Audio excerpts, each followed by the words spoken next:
Greetings and salutations, nerds. This is praying for... Just threw me off so much.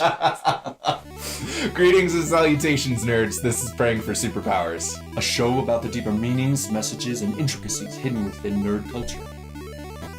And deeper voices. I'm Trevor Sharon. And I'm Peter Jordan. And today we are discussing Legion by Brandon Sanderson. Which will have a movie one day.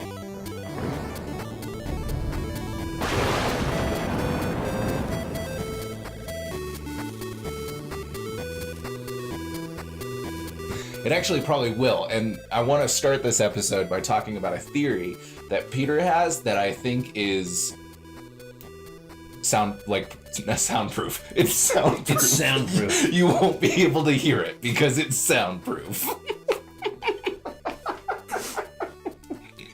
It is a great theory. My theory is if you've read the Legion books, in the third one, what comes to be the technological advancement, each episode, each book has some sort of technological advancement. And the one in the third book is this light ability to emit someone into a constant dream state where their reality can be altered by someone outside of the dream state. Kind of along the par of what's the DiCaprio? Inception. Inception. That's what he's trying to say. I couldn't remember. That's what the movie's called. Joseph Gordon-Levitt, Tom Hardy, basically the cast of Batman in Dreams, plus DiCaprio. So the theory is that they take the light bulb from the first book, which can see into the past. Yep.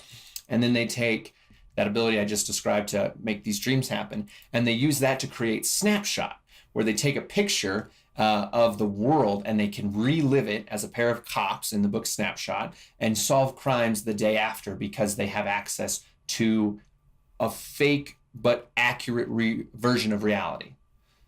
Eventually, that becomes distorted by the world and turns into perfect state.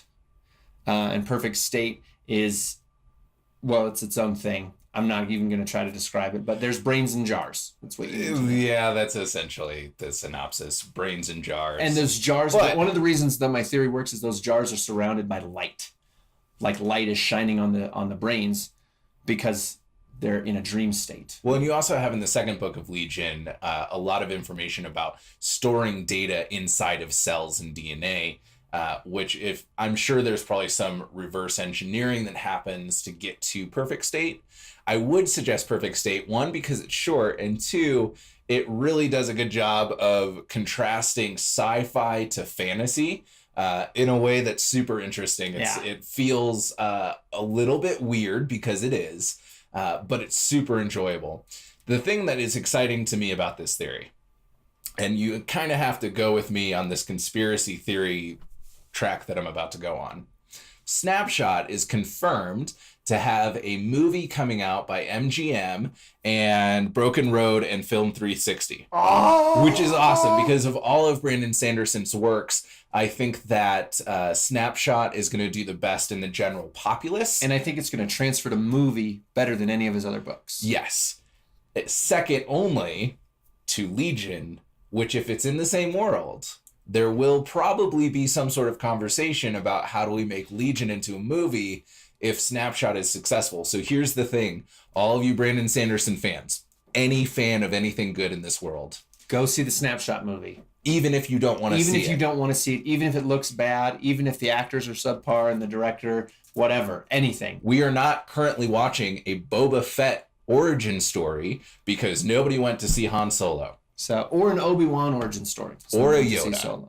So choose to go and endure for the greater good.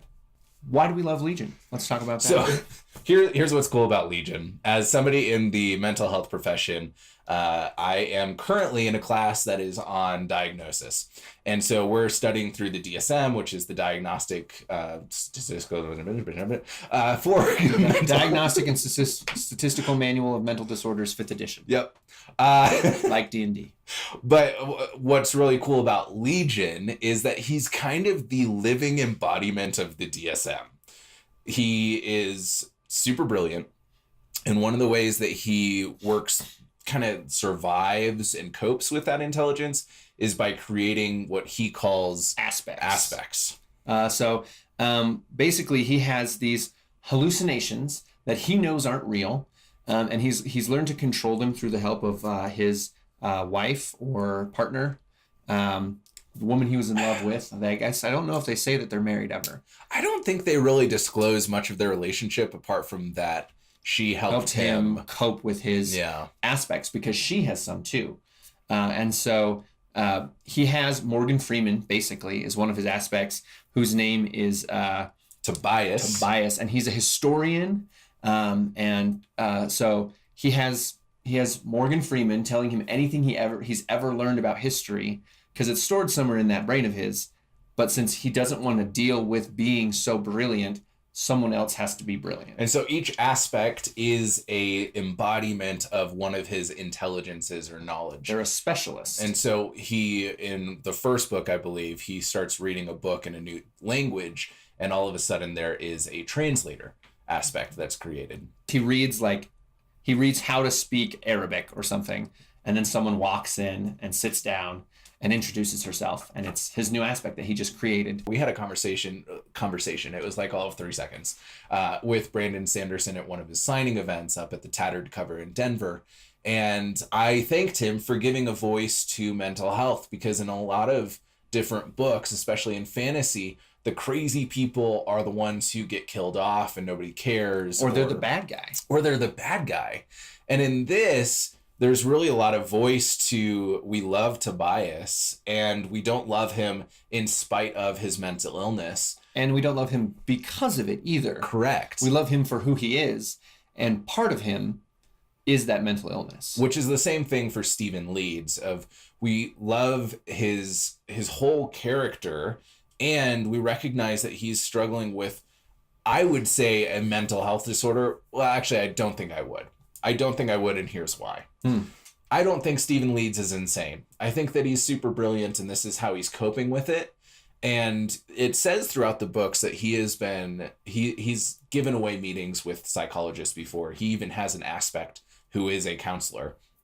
And I really do think, like, if there was going to be a disorder, it would have been diagnosed. And the fact that there are only 2 people that we know about who have this disorder doesn't speak to something that is a mental health concern, since he copes with it relatively well. I think that he would really benefit more from just being able to be present with himself and to acknowledge how intelligent he is. And I think this ties into what we talked about in our Sokka episode of just developing self-confidence and recognizing who you are. And we see in the moments that Stephen Leeds is doing really well, that's an aspect of his character in that moment, is he's like, yeah, this is who I am, and I'm not going to apologize for that. I'm going to use it to my benefit. And that's when he's healthiest. Yeah.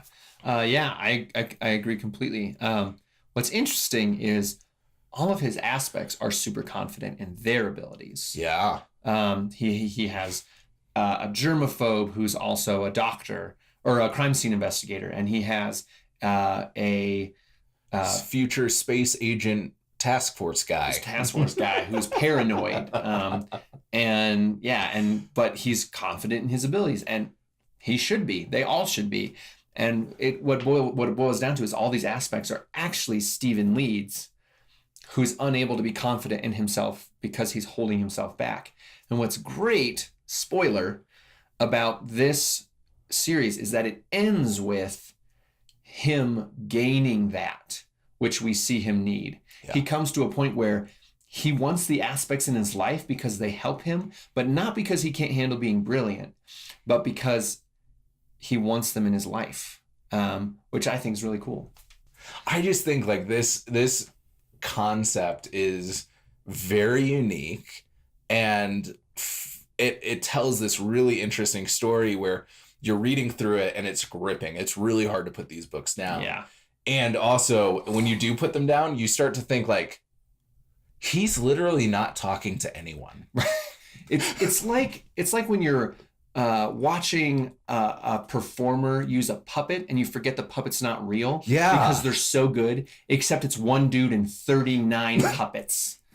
And you like are so lost. The only person in his life who's real is his butler, who is amazing. Yeah, I love his. It's just such a beautiful character, beautiful relationship where the butler's just doing everything he can to care for Stephen Leeds. It's like Alfred Pennyworth, where you're like he's just taking care of him, even to his own detriment sometimes, and it's a beautiful sacrifice that comes to a great conclusion in the third book. Yeah.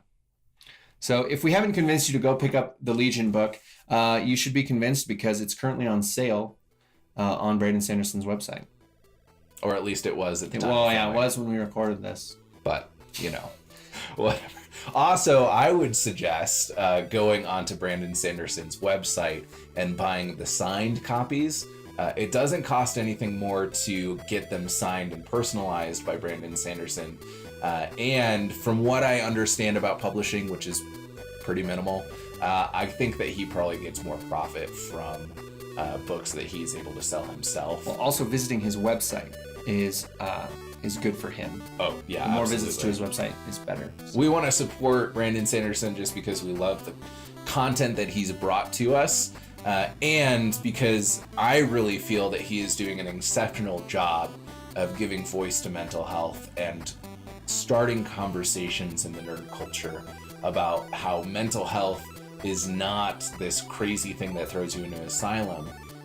It can be a normal part of your identity, or it can be just a thing that you struggle with, or it can even be a superpower that you're able to find ways to use for your benefit and to grow in. Yeah.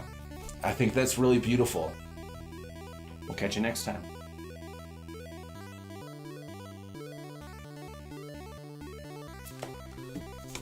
Oh, also, don't forget to do your taxes. Today's tax day. Tax day. No, not today, Adam. Oh, like when this goes out. Okay. This is coming out on tax. We scared our producer. Stop recording now. That was awesome.